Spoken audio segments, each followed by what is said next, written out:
Francisco do Sul possui localização estratégica no norte do estado de Santa Catarina, uma das localidades mais antigas do Brasil, com um patrimônio natural e cultural riquíssimos e a presença de um porto estruturado, são alguns aspectos que conferem competitividade quando nós falamos de cruzeiros marítimos. Quanto impacto poderia ser gerado nessa localidade se nós recebêssemos de forma permanente os navios de passageiros? Foi essa pergunta que me levou no início dos anos 2000 a aprofundar os meus estudos em uma dissertação de mestrado, quando a atividade ainda era incipiente no Brasil, a literatura quase inexistente e as pesquisas também praticamente não existiam. Se nós olharmos mais de perto, são inúmeros os atrativos que nos qualificam. As nossas mais de 14 praias, algumas delas com titulação ecológica internacional Bandeira Azul, a Baía Babitonga, abrigada, navegável, que permite a observação de fauna e flora, o conjunto paisagístico tombado do centro histórico, com os mais de 400 casarios do período colonial e também com a presença do Museu Nacional do Mar, os sambaquis, as cachoeiras, a possibilidade de realizar trilha em meio à Mata Atlântica preservada.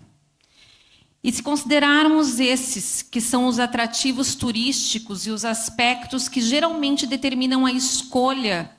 de um turista por uma destinação em detrimento de outra,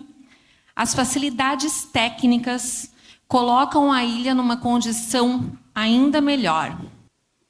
Rodeada pelo mar, nós possuímos um canal de acesso profundo e com largura ideais, também berços para atracação de navios de grande porte, a presença de autoridade portuária e um forte esquema de segurança. E além do porto público e do porto privado, nós temos um terminal marítimo de passageiros que serve como um local de apoio e recepção para os cruzeiristas, em meio ao centro histórico, uma condição singular, já que são pouquíssimos os lugares que possuem este equipamento no Brasil. Com todas essas informações, com este cenário, enquanto gestora pública do turismo, eu tive muita clareza, foco e determinação para coordenar o trabalho de inserção de São Francisco do Sul na rota dos cruzeiros marítimos. Algumas das estratégias que eu posso destacar estão a elaboração de um material segmentado, B2B, bilíngue, que foi apresentado às principais armadoras, num primeiro momento nos escritórios em São Paulo, depois na Feira Internacional, Seatrade em Miami. A manutenção da relação com os diretores e armadores, as articulações junto ao grupo de turismo náutico nacional e estadual. E já naquele primeiro momento nós começamos a colher alguns resultados, com a visita das companhias, com a confirmação da escala teste e com a divulgação de São Francisco do Sul no material promocional das companhias que estavam espalhados em todo o mundo. Já naquela primeira temporada, 2010-2011,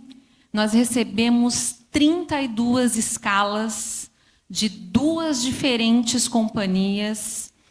4 diferentes navios, em operações de embarque, desembarque, trânsito e até internacionalização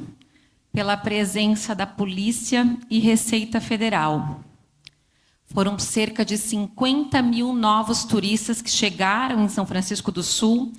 e geraram um impacto, calculado à época, em torno de 6 milhões de reais. De acordo com a CLIA, que que é a Associação Internacional dos Cruzeiros Marítimos,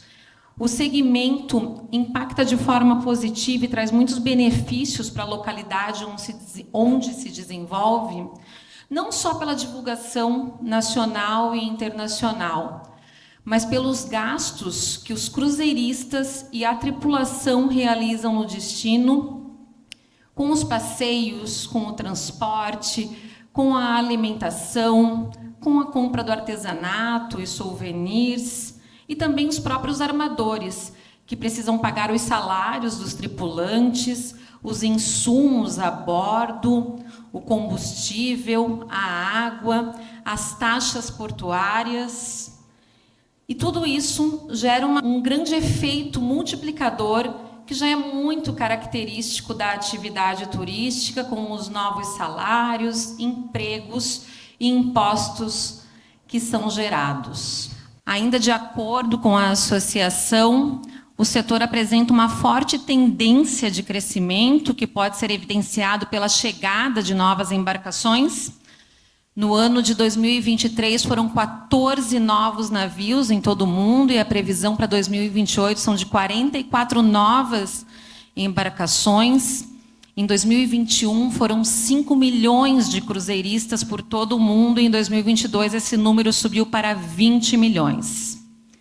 Aqui no Brasil, o setor vem se recuperando depois da crise com a pandemia do Covid-19. A atual temporada está se encerrando, nós ainda não temos os números, mas já sabemos que de 2022 para 2023 foram 9 diferentes navios em 17 diferentes destinos brasileiros, que levaram cerca de 800 mil cruzeiristas, gerando um impacto de cerca de 5 bilhões na economia do país. É fato que a realidade não é mais a mesma, que os navios estão maiores, que a concorrência entre os destinos mais acirrada, que os cruzeiristas estão mais exigentes, e que, se nós olharmos para São Francisco do Sul, aquela condição favorável já não é mais a mesma,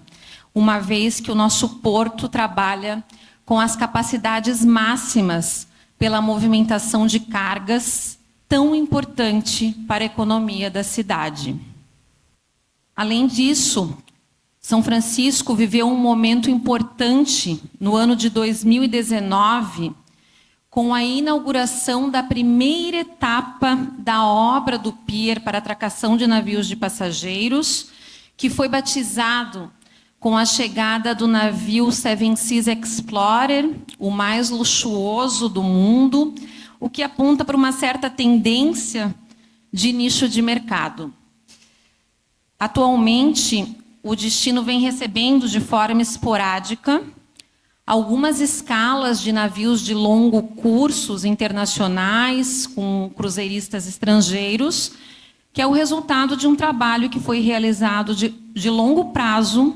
mas que precisa ser continuado. Para nós avançarmos para um novo momento, é preciso política pública direcionada,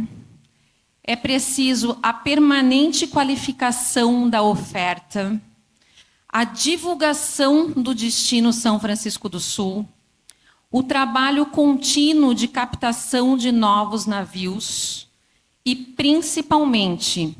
investimentos em infraestrutura. Só assim, o segmento de cruzeiros marítimos poderá contribuir com o desenvolvimento sustentável do turismo em São Francisco do Sul. Obrigada e boa noite.